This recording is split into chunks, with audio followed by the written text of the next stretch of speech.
Dicen que el miedo más antiguo de la humanidad es el miedo a la oscuridad, pero se equivocan. El miedo más profundo, el que está codificado en nuestro ADN desde que vivíamos en cuevas, es el miedo a lo que se oculta dentro de esa oscuridad. Al paso de milenios, miramos hacia arriba y vimos dioses. Luego, vimos estrellas. Hoy vemos un vacío que nos devuelve la mirada con una indiferencia que hiela la sangre. ¿Alguna vez has sentido esa vibración en el aire antes de una tormenta? Esa electricidad que hace que el vello de tus brazos se erice sin motivo aparente. Para muchos, ese es el último recuerdo antes de que su realidad se rompa en mil pedazos. No estamos hablando de luces lejanas o de puntos borrosos en un radar. Estamos hablando de acero frío, de ojos que no parpadean, y de una tecnología que trata nuestras leyes de la física como simples sugerencias. Prepárate, porque después de escuchar estos relatos, el cielo nocturno ya no te parecerá un refugio, sino una vitrina donde somos la mercancía. En octubre de 1973, el río Pascagoula, en Mississippi, fluye lento y oscuro. Charles Dixon y el joven Travis Nelson están allí, en un muelle abandonado, buscando la paz que solo la pesca puede dar. Pero el universo tenía otros planes. Un sonido agudo, como el de un taladro dental amplificado 1000 veces, perforó sus oídos. De una nave con forma de cigarro, suspendida a 2 metros del agua, salieron 3 criaturas.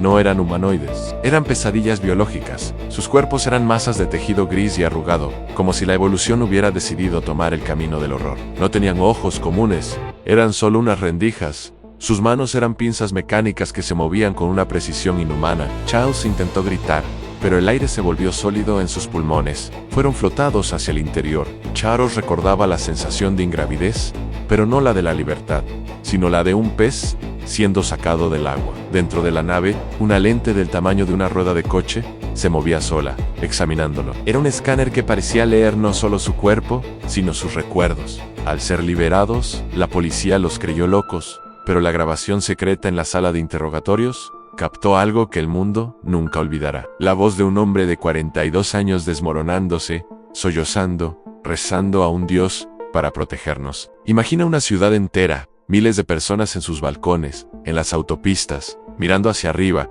No es un fenómeno meteorológico, es una estructura de kilómetros de largo, una forma de nube tan inmensa que bloqueaba la visión de las estrellas, cruzando el cielo de la gran Arizona en un silencio absoluto. No hubo ruidos de motores, no hubo estelas químicas, solo una presencia masiva que parecía decir, estamos aquí, y no hay nada que sus defensas puedan hacer. El gobernador Fife Symington, un expiloto de la Fuerza Aérea, salió a los medios a burlarse. Presentó un ayudante disfrazado de alienígena ante las risas de los reporteros, pero años después, con la voz temblorosa, confesó la verdad. Lo que vio esa noche fue algo que no pertenecía a este planeta. Diría, era demasiado grande, demasiado real. ¿Por qué el gobierno decide que no estamos listos para la verdad? Quizás porque la verdad es que somos hormigas ante una bota que aún no ha decidido bajar. En el aire, el capitán Kenjuta Roshi era una leyenda. Al mando de un Boeing 747, conocía cada centímetro del cielo sobre Alaska. Pero en noviembre de 1986, el cielo le mostró algo que no estaba en los manuales. 2 objetos pequeños, del tamaño de aviones de combate, aparecieron de la nada, emitiendo ráfagas de luz térmica que calentaron la cabina. Pero eso solo era el preludio. Detrás de ellos, una nave nodriza, de un tamaño que Terrauchi describió como 2 portaaviones puestos uno sobre otro. Apareció en su radar y ante sus propios ojos. El radar civil y el militar confirmaron la masa, pero nadie intervino. Los controladores de tráfico aéreo solo podían ver, impotentes, como el gigante jugaba con el Boeing, como un gato con un ratón. Terrauchi, un héroe nacional, fue silenciado y degradado por la FAA. La burocracia es la herramienta favorita para enterrar lo inexplicable. Ahora hablemos de Betty y Barney Hill. Eran una pareja común, conduciendo de noche por New Hampshire. No buscaban ovnis, pero ellos fueron buscados. El tiempo perdido es la firma de una abducción. 2 horas de su vida fueron simplemente borradas de su memoria consciente. Lo que emergió bajo hipnosis es material de pesadillas. Barney describió una mesa de metal fría y seres con ojos inmensos que parecían succionar su voluntad. Betty, sin embargo, vio algo más, un mapa estelar holográfico. Unos años después, un astrónoma analizó los bocetos de Betty y descubrió que coincidían exactamente con el sistema Zeta Reticuli, pero con una perspectiva que solo podría tener alguien que estuviera viajando entre esas estrellas, como pudo una mujer de 1961, sin formación científica, describir el cosmos con una precisión que la NASA envidiaría décadas después. En la isla de Colares, Brasil, el fenómeno dejó de ser una observación para convertirse en una cacería. Los habitantes fueron atacados por luces que llamaban chupa-chupa. No era un nombre gracioso, era descriptivo. Las luces disparaban rayos que dejaban quemaduras cilíndricas y provocaban una anemia severa en las víctimas, como si su sangre hubiera sido drenada por la luz misma. El capitán Orange Hollanda fue enviado a investigar.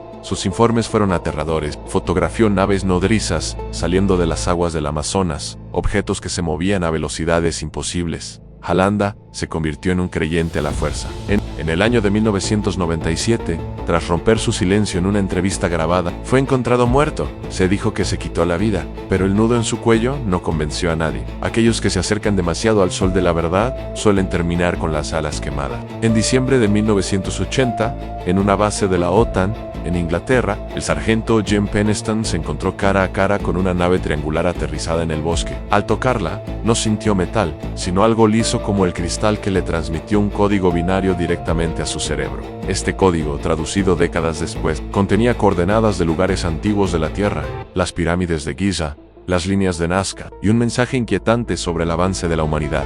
¿Son estos seres viajeros del tiempo o son los arquitectos originales de nuestra civilización, regresando a revisar su obra? Mientras Penniston tocaba la nave, el coronel Charles Holt grababa en audio su propio encuentro con luces que parecían ojos de buey, observando la base nuclear cercana. Si algo quiere controlarnos, lo primero que hará es vigilar nuestras armas más destructivas. En la Unión Soviética, antes de su caída, ocurrió algo que desafía toda lógica. En un parque público, a plena luz del día, un grupo de niños vio aterrizar un disco brillante. De él bajó un gigante de 3 metros, con 3 ojos y sin cuello, acompañado por un robot pequeño. No fue una alucinación colectiva. Los científicos rusos encontraron rastros de una sustancia radiactiva desconocida y una depresión en el suelo que requería un peso de varias toneladas para producirse. El gigante usó un tubo metálico para desaparecer a un joven que se acercó demasiado, solo para hacerlo reaparecer segundos después cuando la nave se marchó.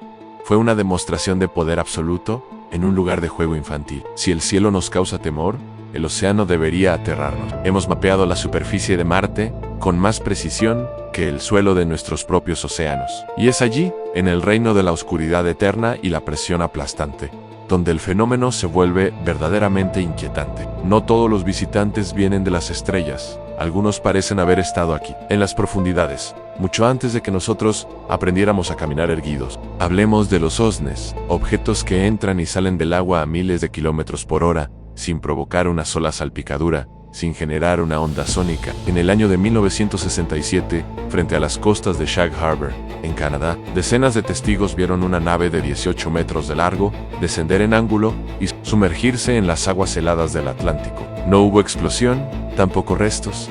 Los buzos de la Marina Real buscaron durante días, solo para informar que algo se movía bajo el lodo marino, algo que emitía un brillo amarillento y que, al ser detectado por el sonar, simplemente se desvaneció en las profundidades abisales. Pero el caso más perturbador ocurrió en las aguas del lago Baikal, en la antigua Unión Soviética, en el año de 1982. Buzos militares realizaban ejercicios a 50 metros de profundidad cuando se encontraron con lo imposible. Seres de 3 metros de altura, vestidos con trajes plateados ajustados, pero sin tanques de oxígeno ni máscara, solo llevaban esferas transparentes sobre sus cabezas. Cuando los buzos intentaron capturar a uno de ellos con una red, una fuerza invisible y violenta los expulsó hacia la superficie. La descompresión súbita mató a 3 de ellos y dejó al resto con daños cerebrales permanentes. ¿Qué hay allí abajo? Hay informes de la Marina de los Estados Unidos que hablan de fast movers, objetos detectados por sonar que viajan a cientos de nudos, velocidades que destrozarían cualquier casco de titanio conocido por el hombre.